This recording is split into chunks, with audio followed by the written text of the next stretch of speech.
Since it is now after 7 o'clock, I would invite the owner and reps, 235 Main Street and 5 Fairlawn Ave, up on the applications for special permit and for variances.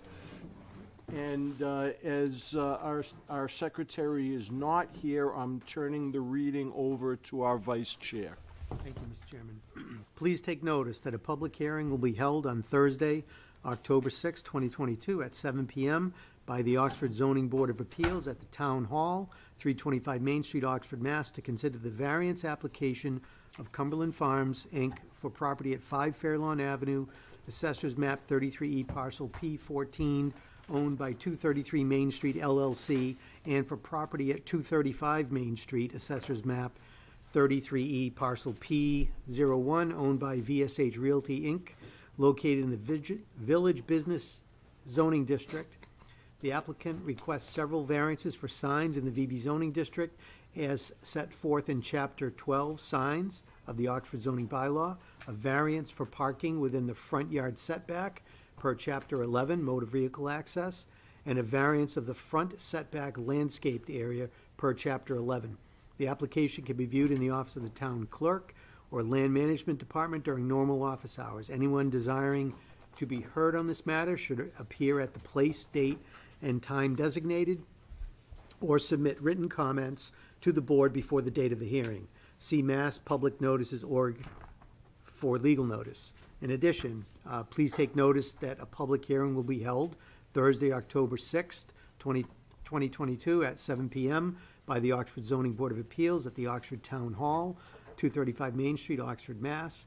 To consider the special permit application of Cumberland Farms, Inc. for property at 5 Fairlawn Ave, Assessors Map 33E, Parcel P14, owned by 233 Main Street, LLC, and for property at 235 Main Street, Assessors Map 33E, Parcel P01, owned by VSH Realty, Inc., located in the Village Business Zoning District. The applicant requests a special permit in accordance with Chapter 3, Use Regulations, subsection 1.2.2.2 of the Oxford zoning bylaws to allow the extension of a pre-existing non-conforming use to allow for the redevelopment and combination of 2 parcels of land for a Cumberland Farms gas station and convenience store. The application can be viewed in the office of the town clerk or land management department. Anyone desiring to be heard on this matter should appear at the place, date, and time designated or submit written comments to the board before the date of the hearing. Also, to the applicants of the Zoning Board of Appeals, you are hereby advised of the following provisions of the Oxford zoning bylaws. Appeals. Appeals to the Zoning Board of Appeals must be filed within 20 days from the date or order of decision which is being appealed, specifying the grounds thereof. Variances. In order to grant a variance for the requirements of this bylaw, the Zoning Board of Appeals must find that all of the following conditions have been met. A, there are unique circumstances relating to the soil conditions, shape, or topography of such land or structures that, B, especially affect such land or structures, but do not generally affect the zoning district in which it is located, and that a literal enforcement of the provisions of this bylaw would involve substantial hardship, financial or otherwise, but not of a personal nature, to the petitioner or appellant, and that D, desirable relief may be granted without substantial detriment to the public good and without nullifying or substantially derogating from the purposes of this bylaw. Special permits. Special permits may be issued only for uses which are in harmony with the general purpose and intent of this bylaw and shall be subject to general or specific provisions set forth herein. In addition, conditions, safeguards, and limitations on time and use may be imposed by the board when issuing a special permit. In granting the special permit, the board shall determine if the following conditions have been met. A, the site is an appropriate location for the use or structure. The soils are suitable for on-site sewage disposal. An adequate water supply can be provided. The use as developed will not adversely affect the neighborhood, and there will be no nuisance or serious hazard to vehicles or pedestrians.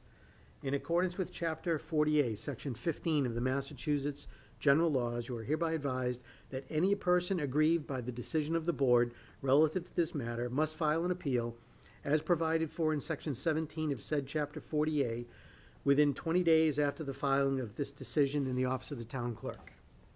Thank you. We have received 2 letters, one from an abutter and one from the Oxford Historical Commission.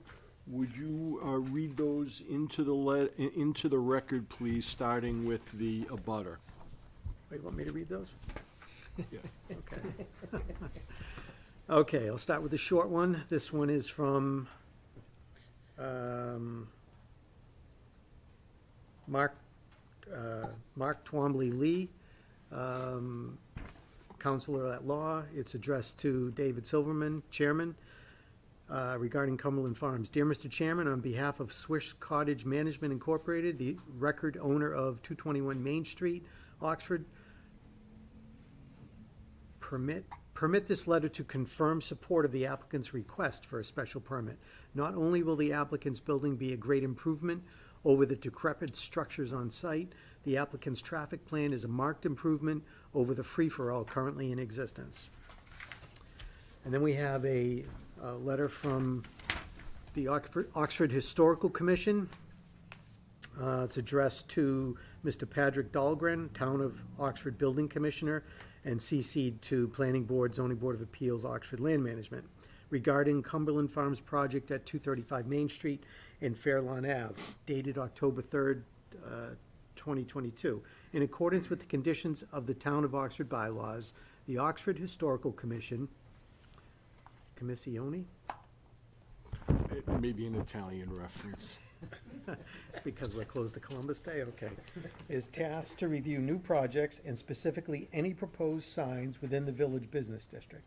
Accordingly, the commission received on September 16th, 2022, 4 half-sized architectural drawings for the subject project for review, and the commission, all members in attendance, assembled on September 27th to review these plans.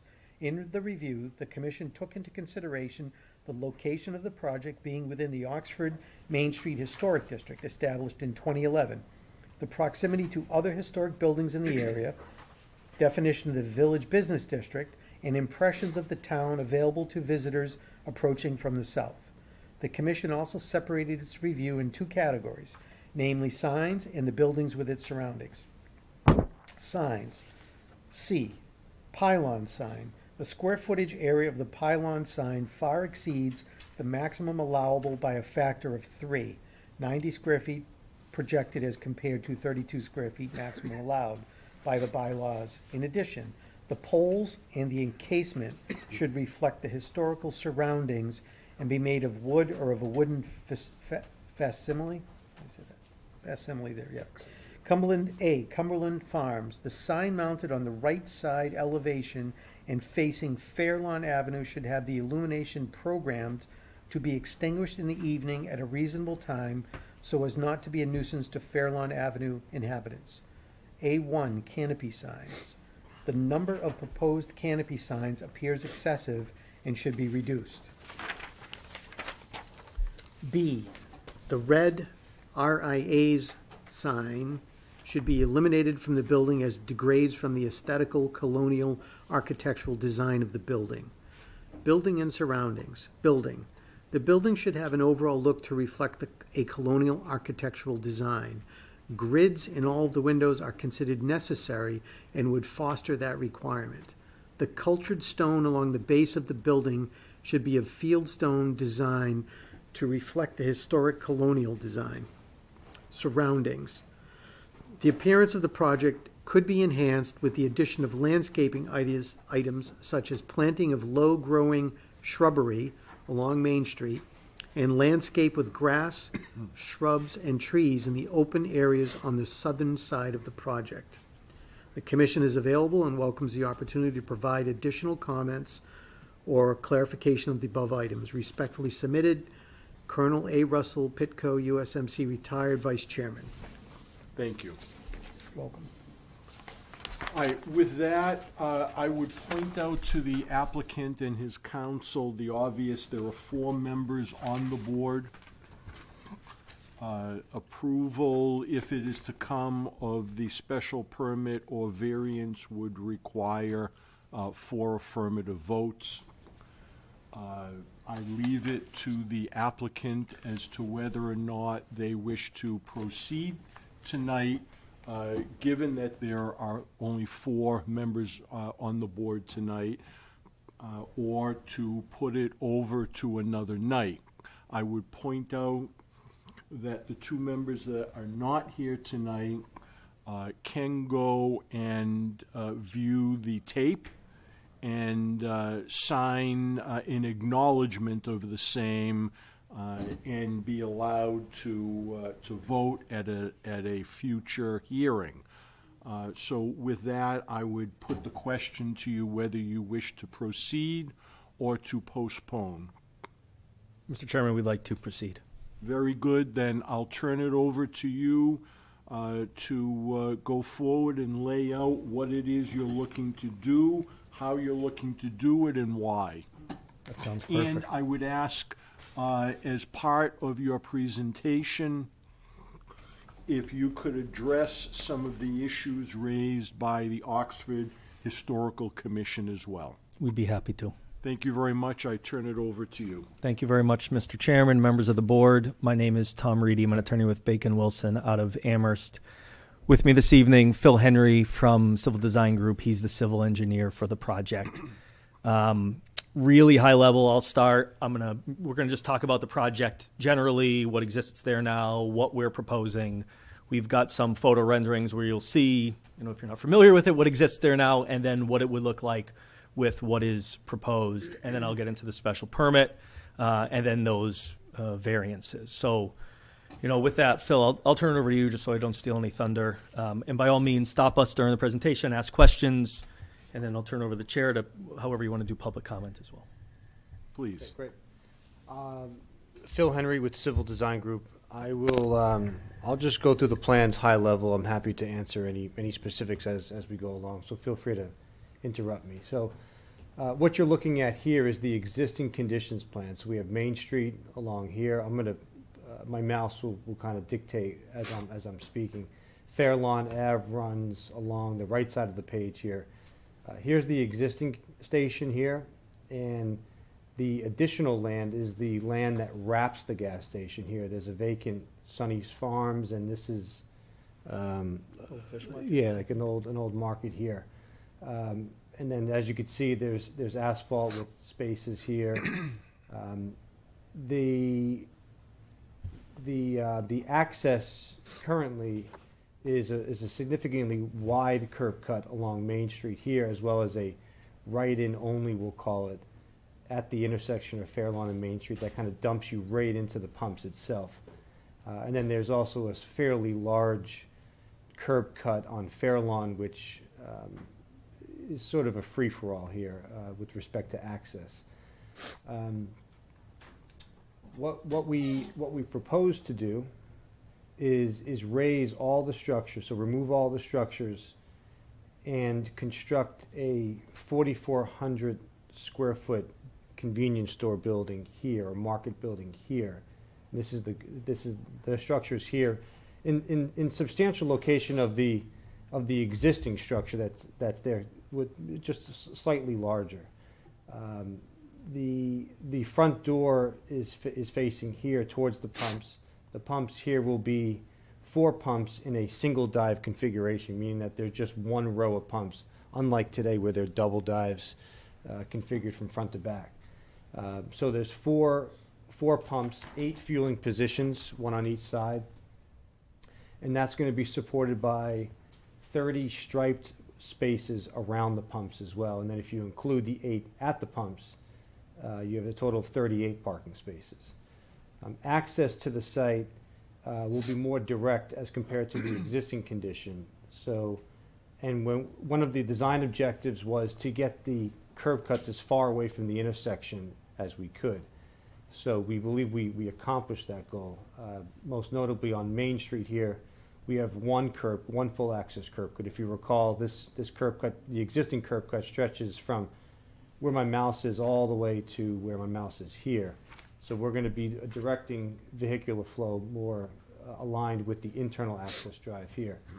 We're also doing the same on Fairlawn. We have one curb cut here that lines up with the internal access that is in between the pumps and the store. The underground storage tanks will be located on the left side of the project here. Trash will be located on the left of the building here, as well as loading. And then I'll show you the sign in a minute, but the location of the sign is up here at the intersection, substantially in the same location as it is today. I will point out that while this project is seeking relief or variance from the front landscape buffer, it is a substantial improvement to what is currently there today. Currently, there's pretty much zero landscape setback off the property line. We are increasing it to a minimum of 5 feet, but obviously stretches in excess of 20 feet at the intersection, tapers down at the curb cut, and then all along here, we are fairly meeting the actual requirement as well. So overall, there is a reduction in impervious area, so there'll be more landscape, more green space in this condition than the existing condition. We should also note out that there's a fairly significant width of the right-of-way between the traveled way and the property line.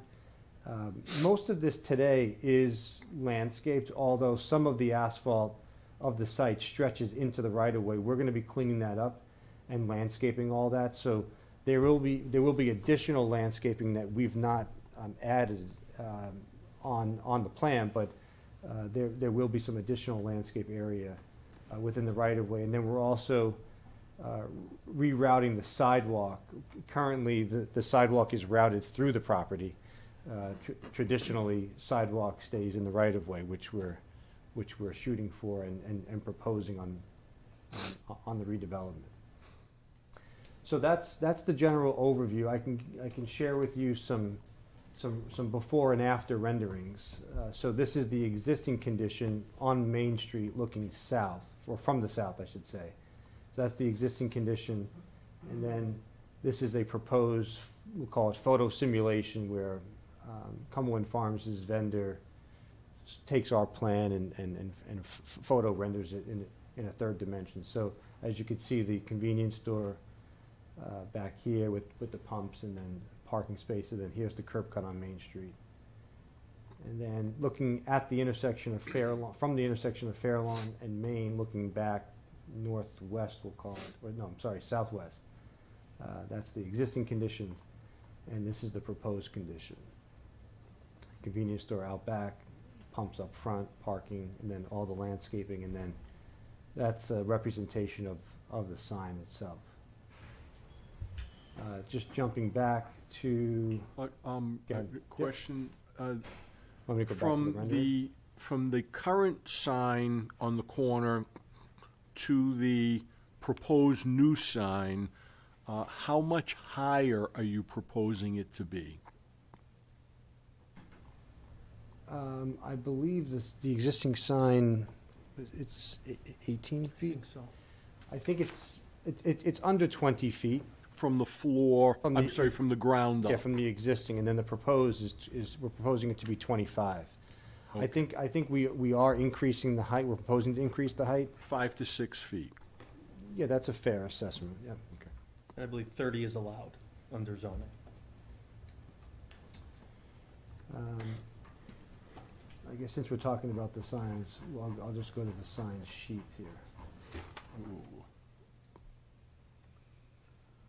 Mr. Chairman, we're going to do 2 separate votes, right? Special permit first? and Yes, then- yeah, they're 2 separate submissions, so we're gonna have, we're having the public hearings together, that's fine, but any votes will be separated. Okay. Thank you. So this is a detail or an elevation of the proposed sign, which is located at the intersection of Fairlawn and Main Street. So we're proposing a 25-foot tall sign that is broken out into multiple, we'll call it faces, working from top to bottom. There's the logo itself.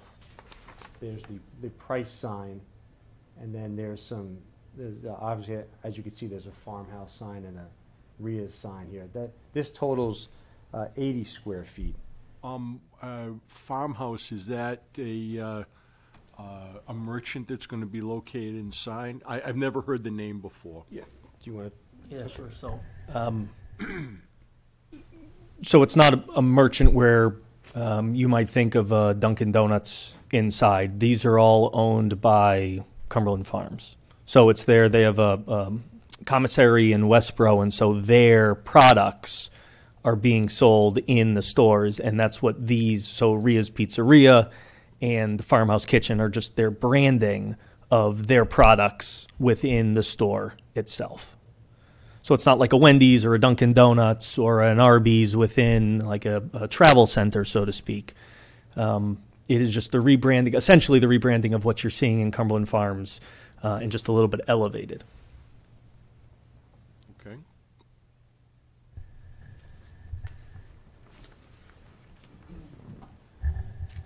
And so maybe going back to, if you want to go back to the rendering, that's probably a good plan just to use to talk generally about, what we have and what exists and what's being proposed. And I want to take a step back and just talk about process a little bit. So we are, the use itself, so there's the gas station use, which is prohibited in the Village Business District. But because the use already exists, there are already 4 pumps or I should say there's 4 fueling stations with 8 fueling positions. So as Phil had mentioned, each of those they've got a pump on each side. The proposed conditions is the exact same, right? So there are 4 fueling stations, each with a pump on each side for 8 fueling positions. So we're just really changing the configuration from that double dive on that smaller lot to be single dive, which with much more area. And you'll hear often tonight it's about public safety, site circulation, visibility, et cetera. And that's, when we get into the variances, it's going to be the exact same conversation. But when we're talking about a special permit particularly, and we're talking about not being more substantially detrimental than what's existing, here, and Phil, if you want to flip back and forth between the two, your eyes aren't lying to you, right? We've got a very, 10 pounds in a 5-pound bag, so-called, and in this next one, you've got 10 pounds in maybe a 12-pound bag. I think they probably could have tried to fit some more, but they chose not to allow appropriate site circulation. And so for the special permit, we would suggest that, we meet those criteria under 1.2.2.2, and that you could ultimately make the finding. So that's one of the uses, is that gas station use. And while it's not allowed in the VHB, because we're grandfathered, that's the relief we're asking for. The balance of the site, the retail convenience store, is allowed by right with site plan review. So we have been in front of the planning board already, I think at the end of September, and they are doing, and Cumberland Farms is paying for a stormwater peer review and a traffic peer review. And so Cumberland Farms has paid both of those invoices, and the reviewers are reviewing Phil's stormwater, and we've got McMahon Associates traffic engineer who have done the traffic. And so not only, has Phil talked about how we think and how the abutter thinks the traffic circulation is going to be better and is going to be a minimal impact, that is also being vetted, we think, in the appropriate forum in front of the planning board. In front of the planning board, were any issues brought up relative to the property that is directly in back of the proposed building?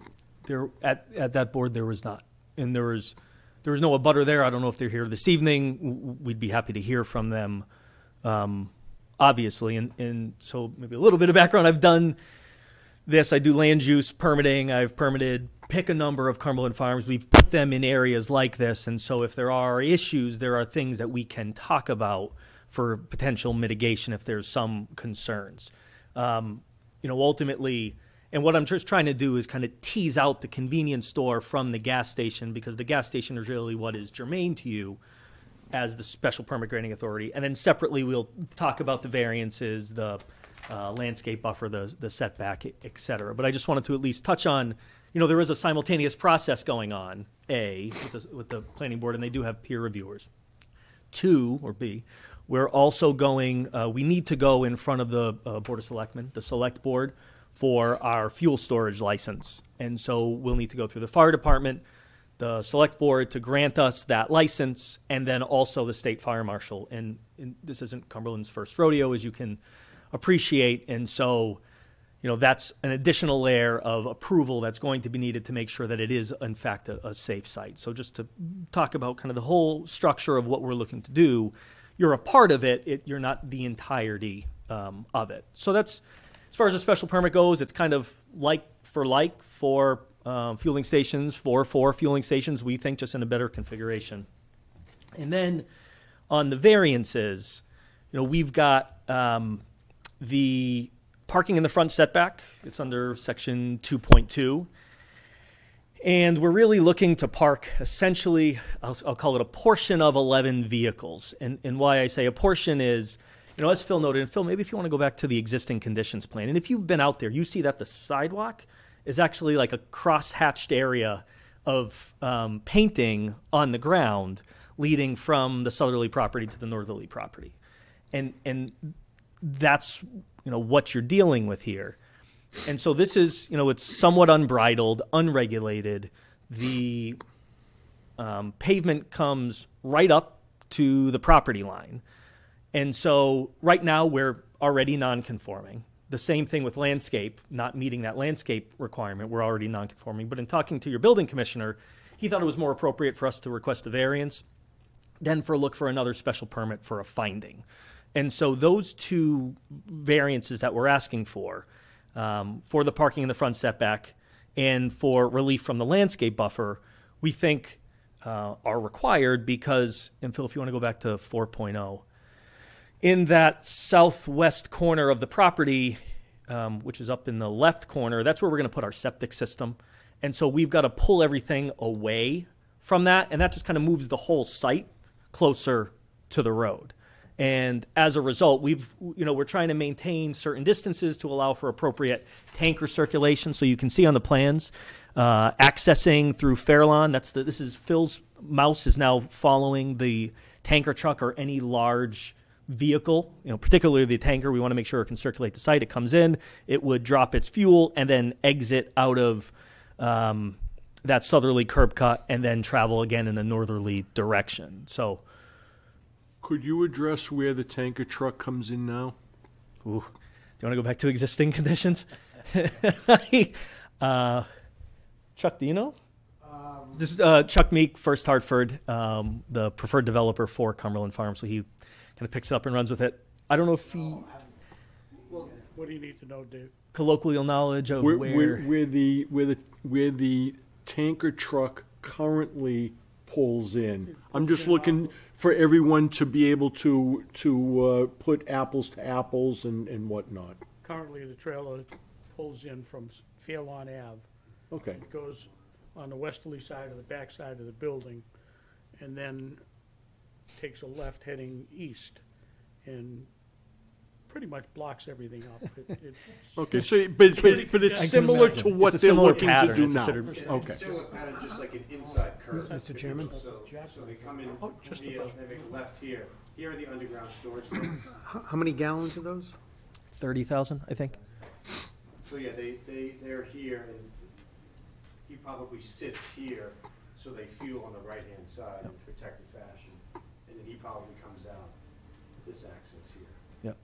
And then he exits onto Main Street from That southerly curb cut. Yeah. that southern curb cut. Okay, thank you. If you want to go back to 4, then we can just talk. Or maybe go to the landscape plan. And so you'll see that, as Phil had mentioned, while we're not meeting the bylaw, I think we're making an improvement. And so here what you've got is that the landscape plan, and this goes to address one of the Historical Commission's comments, because we did not provide this plan to them. They only got the building elevations and the sign. So they were a little bit... They did not see this. Pictures Correct. Correct. They hadn't seen the pictures. And I'll talk about the pictures in a minute once we get to the variance, because we've already taken one sign off. But they did not see these, so we could obviously provide these to them. But I think if they had seen them, you can see, that's all plantings. Those are plantings. You've got street trees, you've got grasses, and then you've got additional plantings. And you try to find the balance of plantings so they stay low, so they don't grow up, so you're blocking sight lines, but also they're, salt tolerant and they add to the beautification of the area. So, again, we think we've struck a good balance, but it's all of these yins and yangs, so to speak, that we try to work to get a site redeveloped like this. And so these two, as far as, and Phil, if you could go back to 4.0, you'll see that we're within that front setback. If you could show the front setback line. So Phil right now is highlighting, that's the 20-foot setback. So that's the front yard setback.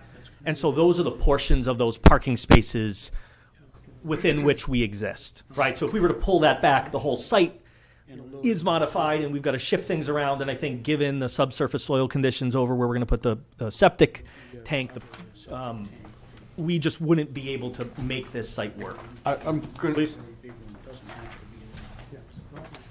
Lot line? Yep, correct. So you're proposing, I assume this is some kind of vegetation? That's a sidewalk. So that's a sidewalk proposed in the right-of-way. Okay, I want to be able to have everyone clearly see exactly where the vegetation is going to be. I think there's grass on both sides of the sidewalk, right? Yeah, so this hatch area, this concrete hatch area, that represents the sidewalk that is going to stay and remain in the right-of-way. Currently, it comes across Fairlawn and cuts through the site. Yep. So there'll be landscaping here, and as you can see, it widens out as you get to the intersection, and then all of this will be vegetation as well. So keeping in mind though that the lot line is here, so we can only take credit for 5 feet at its shallowest point, but in essence, it's actually 10 feet at its narrowest point here. Going over the lot line, you're Going over saying? the lot lines, because we're just gonna seed everything, including the right of way. And then here, it's 10 feet to the lot line, but it's probably 12 or 13 feet effectively to the back of sidewalk, and then if you add between the sidewalk and the curb, it's an extra 20 feet, you can argue here. But technically, the landscape buffer is right here. It says 20-foot front yard landscape buffer. So this is the line. So the relief that we're seeking is this zone right here. So what is the smallest number of feet to the largest number of feet from the lot line to the parking? Well, so yeah, so it's technically, here's the front setback, here's the front landscape setback. Mhm. So all this on this side is compliant. The bylaw gives provisions that you discount the curb cut. So technically, it's 5 feet to the minimum, and the maximum is we comply. So we actually comply here, and then here, as you can see, we taper. Here's that front setback, that the landscape setback here. We're inside of it because of the curb cut and the dry valve required to circulate around the pumps. But then as you get back up here, we're compliant again. So it's constantly changing, right? But to answer your question, it's technically 5 feet at its narrowest point. And that's obviously from the property line and not taking into account the traveled way. And if you were to measure from the traveled way back, I think, the parking is certainly outside of that 20 feet. And then I think as far as square footage goes, based on my calculations, I think we're asking for about 1,600 square feet of relief. When you take what could exist in that 20-foot, you take away those curb cuts, and then what we're asking for is about 1,600 square feet. And also keeping in mind that it's that number today is close to zero. Oh, no, well understood. Sometimes from the architectural drawings, it's very difficult to see exactly where you're proposing, and I just want to make sure that the members of the board understand properly, so when we vote, you're going to be locked into that particular vote. Okay. So did I explain it okay? Yes, you did. Okay. Thank you very much. So you can see just the rendering showing, so there's that sidewalk that Phil had pointed out.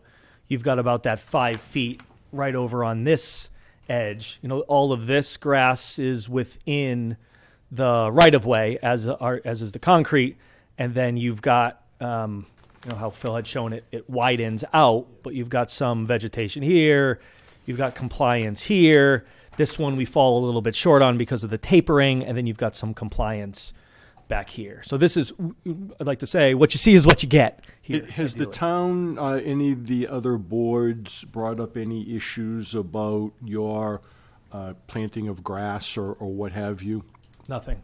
No, and we had, maybe to give you even a little bit more background and context, I want to say it was in maybe March or April of this year, we had kind of a technical review meeting. Town DPW was there, Mary was there, Tony was there, I think the police chief and maybe one of his lieutenants was there, I think a member of the planning board was there, conservation I think was there, Board of Health was there. So we had everybody there. We talked through what we were looking to do and nobody raised objections. And then obviously we've also submitted already this full plan set under the site plan review piece. So we haven't heard anything, anybody saying, oh my gosh, don't do that. You know, and we would expect through the site plan review process a condition that requires that we maintain the landscaping as proposed on the plan. Like you can of course, read if you want to put one minds. on, we can. That's fine as well. But that's our expectation. Okay, thank you. Sure. And so those are the two non-sign variances, and then we've got a few sign variances. And the first one is this freestanding sign, and it is specifically related to the square footage, the size of it. The height is fine. The height is compliant. Your zoning bylaw allows for a 30-foot sign for this type of use. This is a 25-foot sign to this peak. And as Phil noted, we're looking to be 80 square feet. This is about 20 square feet. Each of these are about 12 square feet. And then this cabinet, the whole of it is about 36 square feet. So all in total, we're at about 80 square feet. I think your bylaw allows 32 square feet as the maximum. Typically, when we have these types of discussions, it is related to safety, appropriate identification of the use, because especially now with gas prices, and I can't believe they showed $2.68 because I don't remember the last time we saw that. Well, the town's going to hold you to that. So, you know, people are very discerning when it comes to gas prices and other product offerings. And so, you know, we want to make sure that given drivers, maybe distracted drivers, that they have sufficient time to be able to see what's being offered, that it's a Cumberland Farms, what's being offered, that it has the pizzeria, that it has the farmhouse, and what the price of gas and diesel are, including that smart pay piece of it.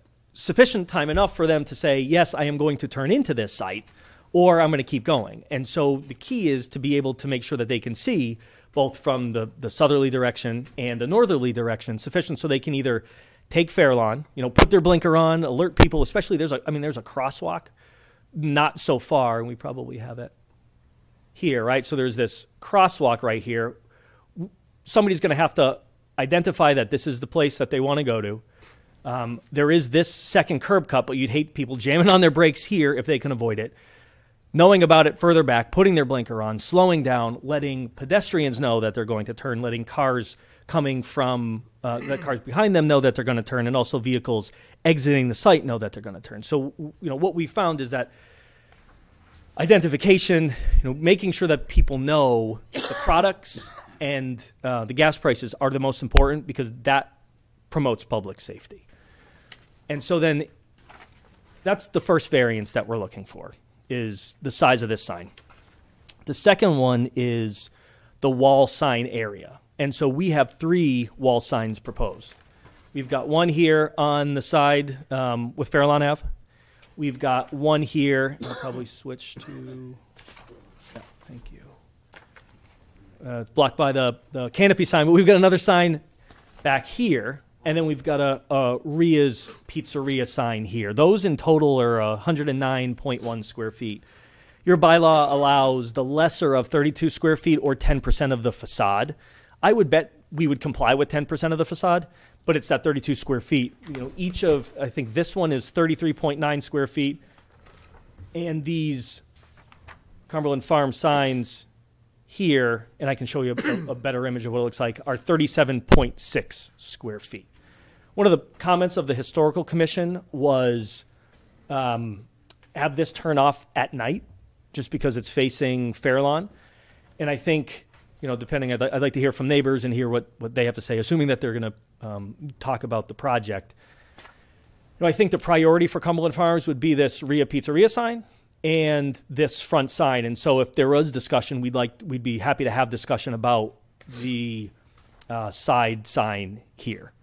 So that's the second variance. And then the third variance is as it relates to the number of signs. Your bylaw does allow one ground sign, which we've got, but then it wasn't necessarily, I guess it was clear to me about the number of wall signs. We have these 3 wall signs, so the Rias, the one on this gabled end, and the one on this gabled end.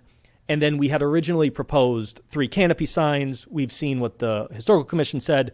There was supposed to be one here, one right where my mouse is now, and then I will scroll up to show you where the other one is, and then one on this end. We've eliminated that one on the canopy here, so now there's only 2 canopy signs, which is pretty standard, one on each end. And the signs say Cumberland Farms? Correct. They say Cumberland Farms, and I will go. And they would not be changeable signs? The only changeable sign would be on the freestanding sign. Is if you're familiar with the Smart Pay program at Cumberland Farms, so if you've got it as an app, there is a Smart Pay member price for gasoline and then a non-Smart Pay member. I appreciate they don't say dumb, but so it's a non-Smart Pay member price. So you've got Smart Pay member at this price, so $268, and what Cumberland Farms does is I think it's about every 8 seconds. They don't fizzle, they don't fade. It changes, and so this would be $278, and this would say non-Smart Pay member, and it would be $2.78. So that's as far as a changeable sign. Besides gas prices changing at the frequency that they change, that would be the only change. And so this is that pricing cabinet that we talked about. This is what the top of that freestanding sign looks like. This is the entirety of that freestanding sign, including the kitchen and the pizzeria. And then here's what that rendering, so you've got, to get back to one of the Historical Commission comments, I believe these are fieldstone, like a facade. So it's not actually made out of stone. It's just that fascia of it. So we've got that wrapping the bottom of the building. And then we've got this Ria's Pizzeria sign at about that 33.9, I think. And then this is at Cumberland Farms 37.6. And then the one on it's the other end. Excuse me. Yes, of course. Did they see this rendering? They saw, let me check to see what I see. Guess The Historical The Historical Commission, I guess I'm wondering if they saw this stone and they wanted this. Yeah, they did see the stone. I think the printout probably didn't show it as much as I call it a field stone, which is I think what they had called out.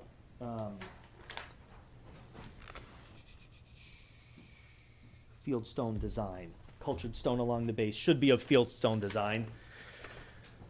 So yeah, I think that's ultimately, and I'm trying to think of a project around here that has those same, I'm not sure if Auburn does.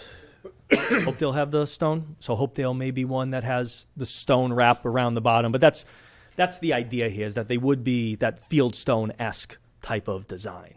But yes, they were provided these.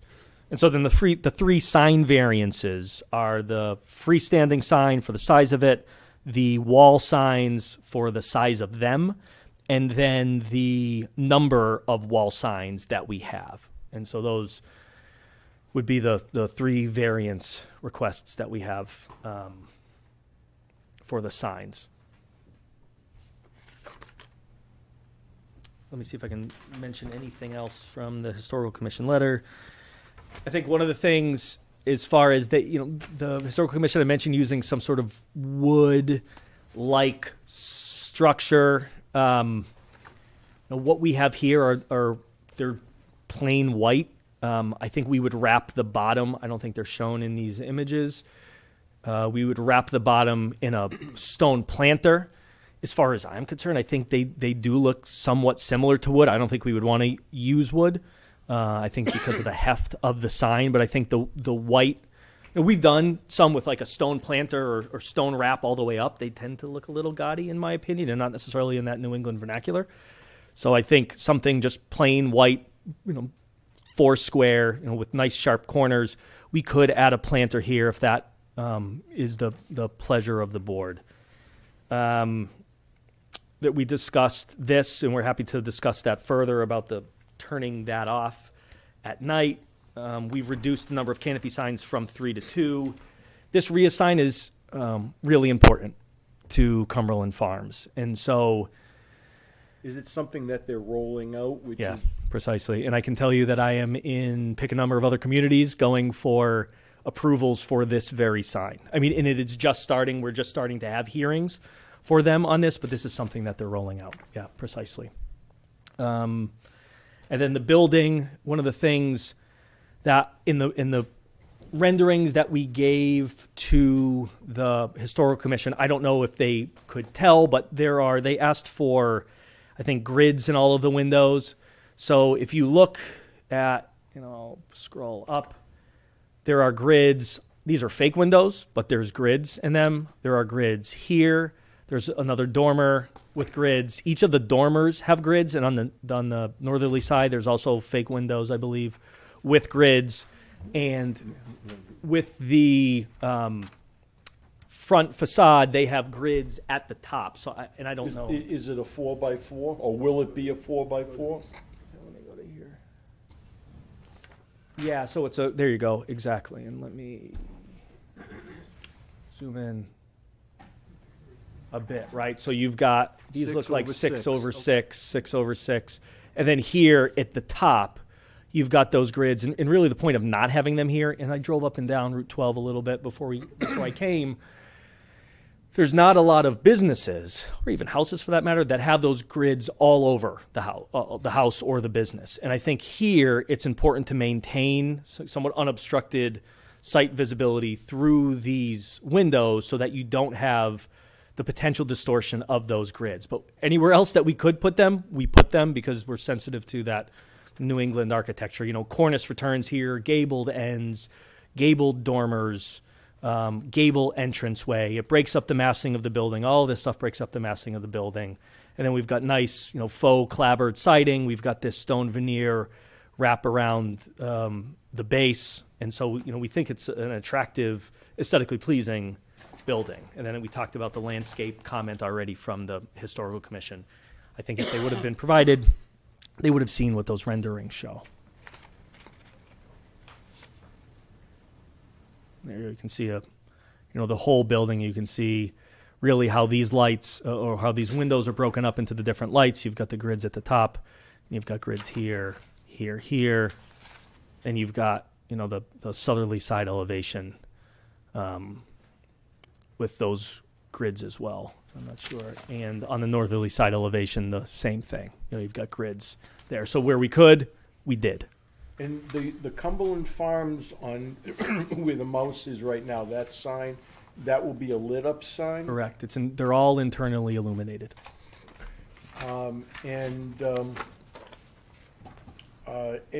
What hours of operation? Sure. So this would be a 24-hour a day, 7-day a week operation. Okay.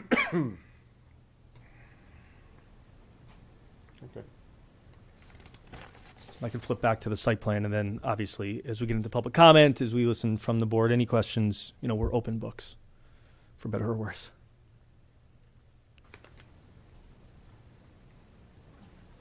There's a question, Mr. Chairman. Oh, yeah, please. Just as for curiosity, on your signage, was any consideration given for indirect lighting instead of internal lighting? Would it be less objectionable to the abutters? I'm trying to weigh the two. Sure. A permanently lighted sign that's going to send light out all the time versus indirect lighting, which is only going to shine on the sign and may not be as concerning to the abutters. Have you considered that? Yeah, we have. We could always reconsider it. I think experiences that the internally illuminated have the crispest light. And I think by what I mean by that is those externally illuminated sometimes bounce off the siding, sometimes just wash, and they're not as controlled, so to speak, as Throw more shadows. totally that type of thing. I think if this sign on this side here was objectionable, instead of, because I think keeping the internal illumination of these makes a lot of sense, especially facing Route 12. The internal illumination of the Cumberland Farms canopy signs and the pylon sign make a lot of sense. If this was objectionable, I think we could talk about just not having a sign there. Like, I think as the hierarchy goes, just to be completely frank with you, I think, we would rather those two signs on the front of the building and the rest of the sign package, and we could get rid of that one if that was something that was a concern. That was going to be one of my other concerns. Was I don't really see much of the value of the sign on the north side of the building. Yeah. To the Fairlawn Ave traffic. Everybody on Fairlawn Ave knows what that building is, Yep. or was going to be. The only other with the indirect lighting was the red sign on the front facade. And I understand that the lighting is an issue, but maybe with an indirect or a soffit lighting on that might be better than an internally backlit. I don't know whether that would be something that the historical commission would be interested in seeing. Actually, I'll do you one better with a thought. Are you married to the Farmhouse Kitchen and Ria's Pizzeria being on the street? Yes, are you married to them being there, or taking those off and keeping them on the building themselves? I think we're married to them being there.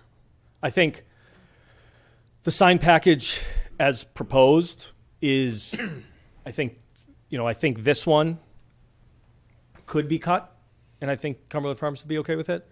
I think we've already cut this canopy one. I think the rest of it are really important to the redevelopment of the site because these are new product offerings. But if you had them on the facade of the building.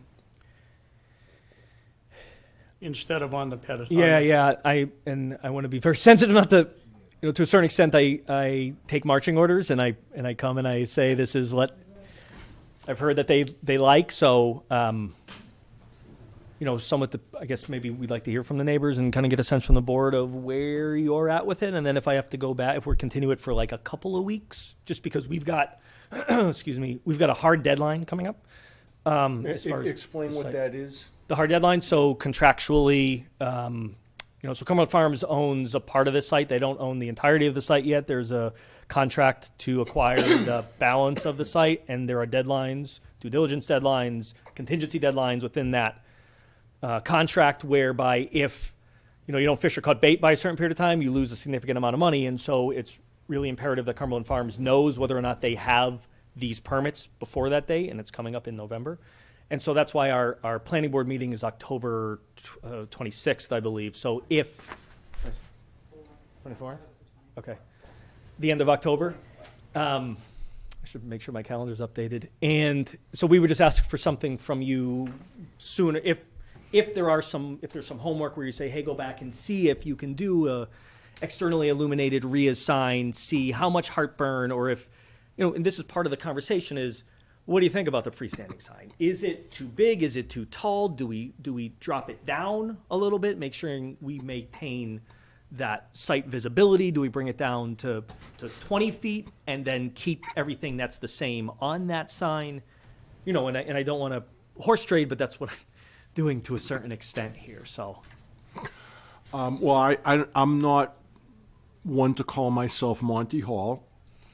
But I would be curious as to Cumberland's position if they were to take off the two bottom sub-signs, I'll call them, but have them on the facade of the building itself.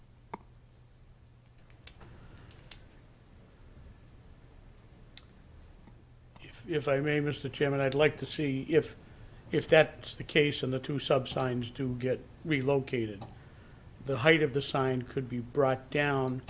I don't think it should be brought any closer than what it is. I think you have to worry about the sight prism and all, with all the traffic and everything that's going on there. To run a sign down that close to an intersection is, I think, asking for trouble, so. I agree. Safety-wise, so. And you might take a ride up Sutton Ave, and I apologize, where Market Basket is. Okay. They have I don't know what kind of stone it is, but stone around the side to a certain level. I think It's a it's field the planter stone. that he's talking about. Okay. Yes. It's wrapped, but then it's extended somewhat, but you know, it definitely has a different look with the stone planter wrapped around it. Okay. Yeah, this one has a stone planter. You probably can't see it because there's plantings on the outside of the stone. I can see it. The stone plant, how high would you say that stone planter? It's probably about 2.5 feet. Yeah, or all of that. Oh, yeah. it Market Market Basket. about 3 feet. And what they have is a simulated, like the Historical Commission wanted, they have somewhat of a simulated wooden uprights that the signs are now pinned in between the. Maybe covered in metalwork, composite or something. Okay. With a composite plastic textured material, Yeah, Okay. textured appearance, it's gotta be maintenance-free, maintenance free. you know. There is stone proposed. It How looks like high are it's- you proposing? I think it's 18 inches plus the cap, maybe 22 inches. Would there be an objection to raising that a bit? No. It's a decent look up at the Market Basket interchange or in and out area. To have something Just- very similar to You it. just don't want it to get up into the sight prism, that's all you worry about there. Yes.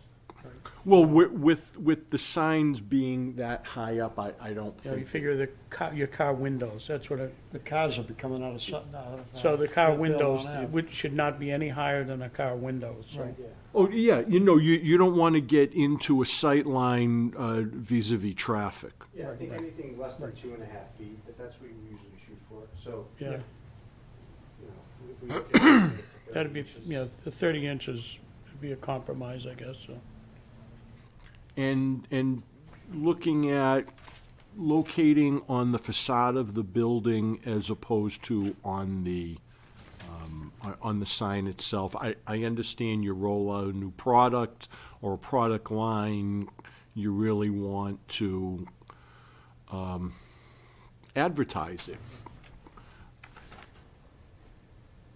I'm just trying to think of, if we look at the facade, where I want to be sensitive to not degrading the aesthetic appeal of the building by slapping a bunch of signs on it. You know, and not that the freestanding sign's a place just to put those signs, but, you know, when I look at the front, Well, you have Ria's, yeah, I think that says pizzeria underneath. it does. And then there'd be no space over here, right? Because there's just, so it would have to be in this area. And then, just aesthetically, what would it look like to have Ria's and then a horizontal farmhouse kitchen sign versus, you know, leaving the Ria's there and then having those two here, even though it exceeds what it exceeds. You know, if we could take a quick look at sight lines, if you think it's just too massive, it's just too tall, if we were to drop it a little bit, you know, we could make sure that there was sufficient sight lines from this 30 inches to whatever the bottom here is, if we could do it, right? That would be, you know, maybe we take this out, maybe we shrink, you know, something a little bit more.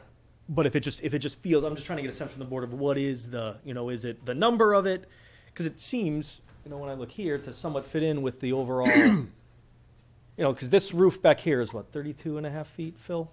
Right, so you've got a 32.5 foot roof line back here. So you've got a tall roof. Do you know how tall the canopy is by any chance? 20? Yeah, it's like 20 to the top. You know, so you've got 20 here, you've got 30 here, and you've got 25 here, and so it's not going to seem so out of line with the balance of things, and it's not going to seem overly massive given, you know, this probably doesn't do it justice, but if I go back, you know, when we're really talking about the site, you know, we're talking about really, there's a site with 3 buildings. We're taking this building down, this is where that New Cumberland Farms building is going to be, and then you're going to have the canopy here. So you've got a fairly sizable site overall, and then you've only got this one pylon sign here in the corner. So I would, if it was me, I think I would lean towards leaving those on here, even if we have to shrink this by a couple of few feet, just to bring it down a little bit if it's more in context with the roof lines of the kind of Well, adjacent. I would be curious what the Historical Commission's feelings would be if, say, you got rid of the Ria's Pizzeria sign on that, kept the Farmhouse, kept the Rias on the farmhouse building. kitchen, and then kept the Ria's on the facade of the building. Okay. And then I would like to see the plans with that reconfigured and the stone base, if you will. Sure.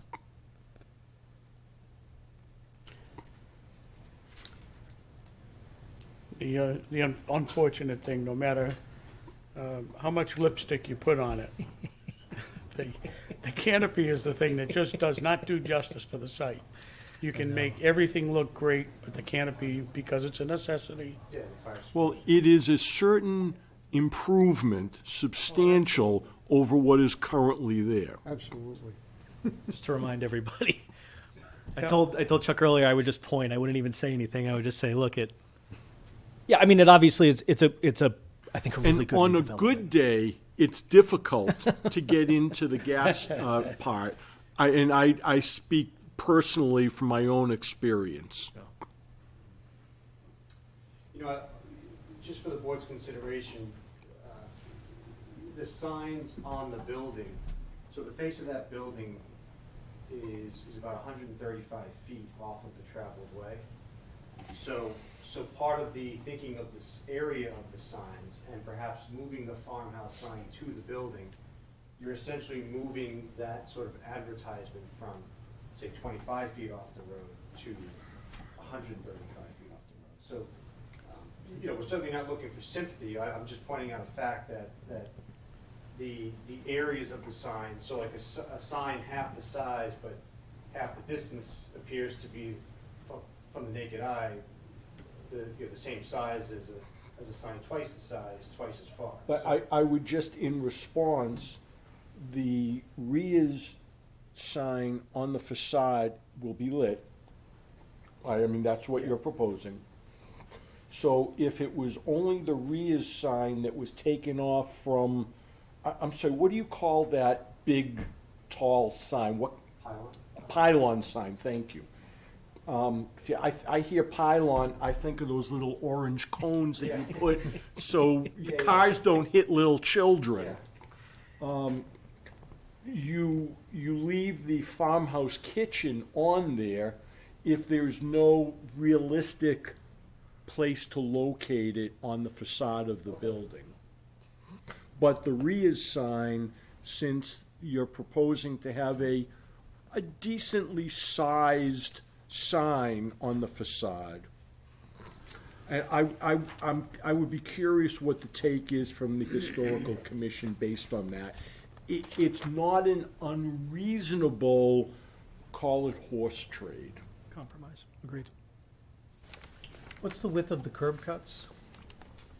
They are, the Main Street one is 24 feet wide with 30-foot radii, which is Mass DOT's standard. And then the one on Fairlawn is 30 feet wide with smaller radii. And that's basically driven by making sure we can get the truck in and out, so. Thank you. Not sure, is, are there other issues that are within our purview, or is that planning board as far as sound, et cetera, I think fences? that's site plan, Okay, which is why I asked about planning board earlier and the abutter directly behind the, yeah, I did take a drive by the site. There are 2 abutters, and a couple of my concerns were obscurity fencing definitely should be put in place between the residential. I'm I not sure don't that's our disagree, purview. but unfortunately, that's not our province. And then the 2 other issues, one would be the noise, et cetera, from the HVAC and ventilation system. If there's some way of putting a sound baffle of some type on the roof of the, Well, since they are extremely accommodating individuals, could you just, you would naturally agree with that. Could you speak to the issue of whether it's fencing or landscaping or what have you, to the abutters in back of the proposed convenience store? So I believe, and Phil, correct me if I'm wrong, but I believe there's an existing stockade fence. You'll see it if you follow my mouse, just yes, there is. called out right there. And 6-footer. I don't believe that's proposed to be disturbed. I think that's going to continue to exist there. What's the distance between that fence and the building? 10 10 feet. feet. Thank you. 5 and 5. So 10 feet And here. you're not looking at any drive-through back there? Nothing. Okay. The only experience also tells me, well, we have a couple of open ears. Advertising and the television commercials on the gas pumps themselves, are they still part of the plan, or any way to silence them at night? Because I used to get complaints about them at night all the time in other communities. You know all the things to say. I said, you know all the things to say. Well, if your TV breaks down at home, you have a place to go. That's how you can sit, pull up a lawn chair. Yeah, and I do want to be sensitive to I'm taking all these things down, right? And I would expect that they come up at the planning board hearing, so I think we'll respond there. What I can say is there has to be a direct line of communication between the pumps and the inside. And so there may be some voices at times. That said, I know in other projects where there has been not to be turned on until 6 a.m. and then to be turned off at, let's say, 10 p.m. It's more the television commercial that's Yes. on the pump while Yes. I have nothing better to do than to hold my hand on the pump. We've got you. Puzzle. That'll be something. Smartphone generational approach to life. That's Now, they right. have the I'll call it, for lack of a better term, the entertainment system that's on the pump itself is loud enough. It has television commercials or Cumberland Farm type commercials with members in there, how to get a card with them and how to do this and how to do that. And, it's particularly annoying for abutters at 5 o'clock in the morning. It annoys me when I'm pumping gas. Well, Never mind. sometimes that's the price you pay, Bob. Yeah, we'll talk to them Why is there only about 10 that, for sure. setback in the back? That's what the zoning said.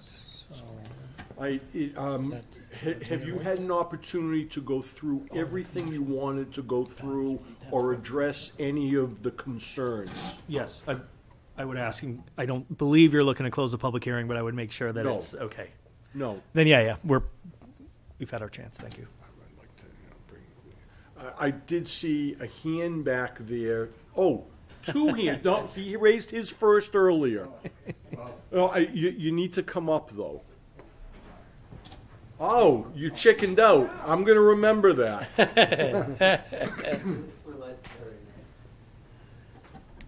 Would you identify yourself and your position, what you're doing here? Russ Pitko, 252 Sutton Avenue. I'm the vice chairman of the Historical Commission. I'd like to address a couple of the items that were discussed earlier. First of all, let me just mention, in our review, our main objective was to see if we could have something along a colonial design. Not necessarily the building itself, but just overall colonial. We recognize that the location of the project and have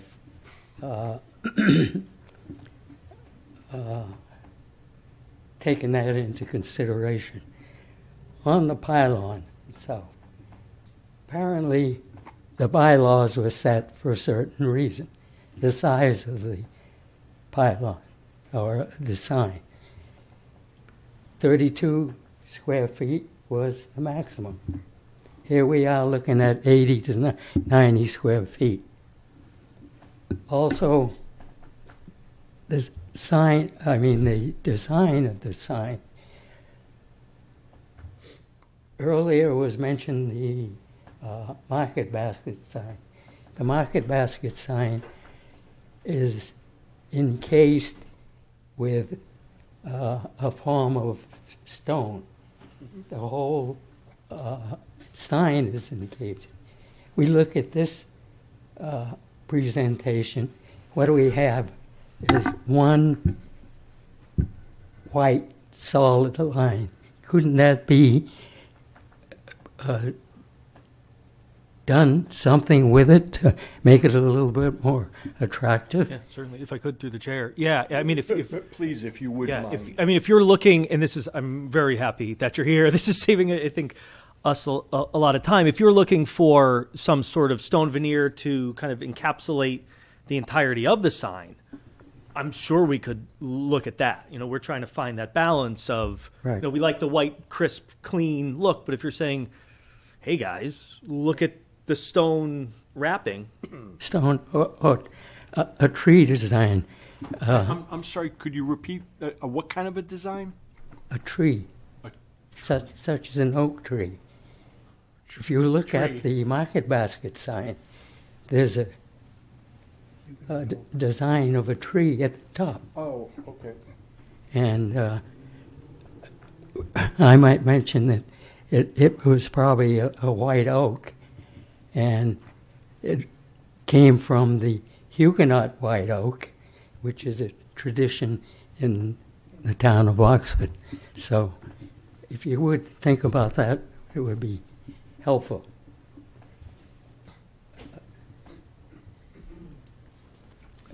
It was pleasing to see that you took the initiative and deleted the one canopy sign. I would think that 2 of the signs would be more than adequate. The one sign on the north end of the building, I don't believe that we suggested that you eliminate the sign. But if you want to eliminate it, that's fine also.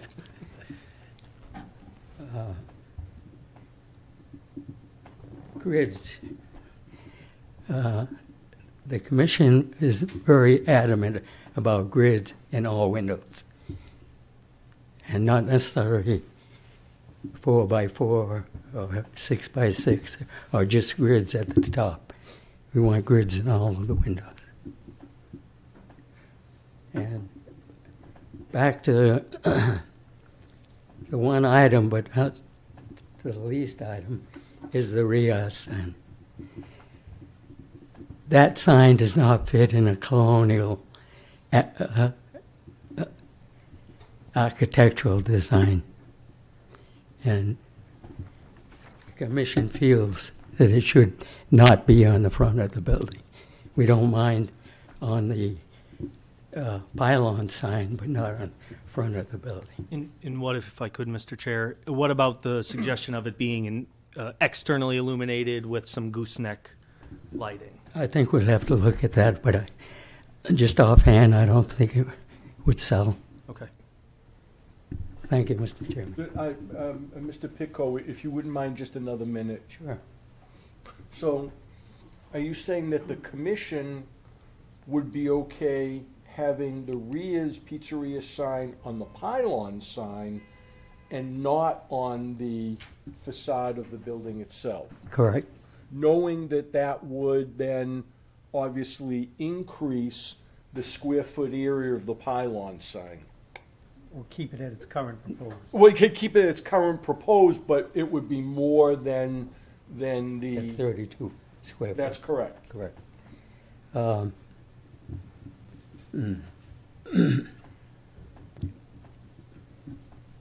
It's not up to the commission to grant a variance. Oh, no, please, I'm not suggesting that I think it is or should be. Right.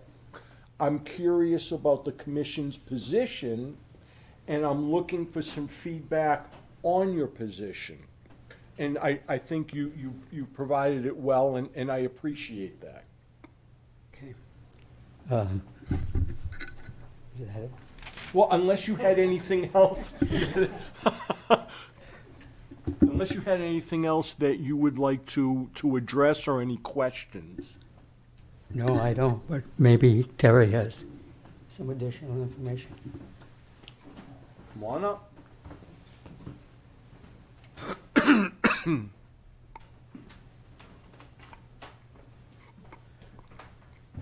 Good evening, I'm Terry Cummings. I live at 9 Locust Street, which for you gentlemen is, I get on Fairlawn Avenue every day. When when you're repaving in there, could just put some paving on Fairlawn Avenue while we're at it. But, you know, my points are, we have a couple of farms up here. I see no use for this one. And I personally would rather see a pizza sign on the pylon sign than on the face of the building. I think that big red blob on the building distracts from the aesthetics of the building itself. Otherwise, I like the way this picture looks. And I like the idea that when I get gas here, I got great big in and outs on both sides of that. Going in on like this, too close. Too many close calls have happened right there. Yeah. Walking that off is a great thing to do. Doesn't have anything with historics, but it has something to do with bent fenders and stuff. I've seen people take a turn out of the station and cut it too close and wipe out the side of their vehicle. Right.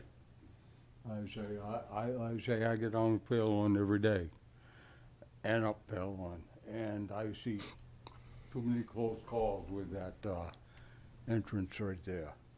But like I say, I personally would rather, we haven't voted on this, but there are 3 of us here tonight. I think the pizza sign on the pylon sign would be better than on the face of the building. Thank you. Thank you, sir. Well, we have one other member of the Historical Commission here that has not spoke. Would you care to come up and weigh in? I haven't much to say. It's okay. It's always good to be heard. Okay. You need to speak into the microphone. Yeah, just go down a little bit, and your name and the address. Okay. Carol Pitko, and I live at 258 Sutton Avenue in Oxford, just shy of the Sutton line. And the reason I'm here is because I'm very concerned about keeping Oxford as homey as it can be. And some of this is not necessary. I'm sorry. But if you have a sign on the building, and the building itself is a good-looking building. It's got pillars on it, and it's, you know, it looks to be, haven't been there, but it looks to be that it would be a colonial type. And the thing is, that's what we'd like to do. We don't want to overdo it, but we want to have what's important. And I think that's what we got to think, how we have to think about it. Well, while at the same time keeping in mind that the way it looks now might not be how we want a portion of our main street to continue to look like. Exactly. Yes. And it has some appreciate the beautiful point. areas, and we'd like to keep them, and we'd like to expand them if we can. But, okay? Thank you very much. You're welcome. So, could you inquire from your client both the taking out of rears on pylon, keeping it on the facade, or taking it off the facade, keeping it on the pylon? And then the wrapping, I suppose, of the stone going up, and the suggestion of, did I hear white oak? And you know, it's not often, I go by Market Basket at least every day, and I've never actually looked up at it. But tomorrow when I go to Market Basket, I will do that. And it looks like we had looked it up, and it looks like if, you know, it's, let me see if I can get to a good, go down here, a good picture here. You know, so there's the sign, it's all wrapped in stone, and then the top here where it says Cumberland Farms, it says Oxford Crossing. So it's first of all a wider sign than this. It says Oxford Crossing, and then in the middle, I think between Oxford and Crossing, it has what looks like a tree, which I'm assuming is the Huguenot. I saw the Huguenot candles, so the candle store, so the Huguenot oak, it seems like in the middle. I mean, I can't imagine that would go here just because that use is a little different than this use. Cumberland Farms obviously has its branding with the leaf and the dots, and I think it might be confusing for consumers to see something else. But I think as far as the wrapping goes, I would expect the next time that we come back We that I couldn't have. propose they change their branding? Can you imagine? You want to hire me? You mean your client would object to you doing that? It's shocking. Yeah. It's shocking. And then having about, I believe, Tom, you suggested 30 inches coming up with the... I think he said no more than 30. Well, no so more the- than. So the cap should not exceed 30 I of the think that, stone planter. Yes. I look where If you were 30 to inches is inquire. about my waist. Yeah, we'll certainly look. We're happy to look. And Mr. Chairman, is it, well, it's within our purview, we're talking about potentially eliminating the sign on the Fairlawn Ave street, the Cumberland. Well, I would put that to the applicant as to whether they're married to the north-facing sign. Yeah, I think I'll take it back as a package to Cumberland Farms and see where those chips fall, just generally. I mean, I think it is important to always keep in mind if someone is going to be investing a not insubstantial amount of money, that while there are requirements and the requirements are very important, there is a bit of give and take, keeping in mind the amount of the investment and the change from how it is to how it will be. Sure. If it's not removed, though, I think we should maybe talk about hours of illumination, that it should be limited. Could you make that an overall package for when you come back? Absolutely. Yeah, I would expect, if we're able to come back in a couple of weeks, we will have something to you prior to then to be able to review, so you could see it and say, okay, yes, we like this package. How long would you feel it would take? It is the long weekend. I think we could. You get everything to us That gives by you an extra Monday. day to work then. Should you get it done next week then?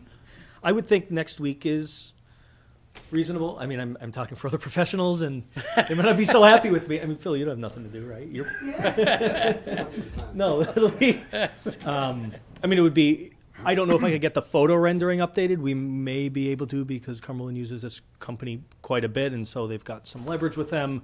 I think as far as getting, something like the site plan, like the detail updated, I don't see an issue with that, or the elevations updated.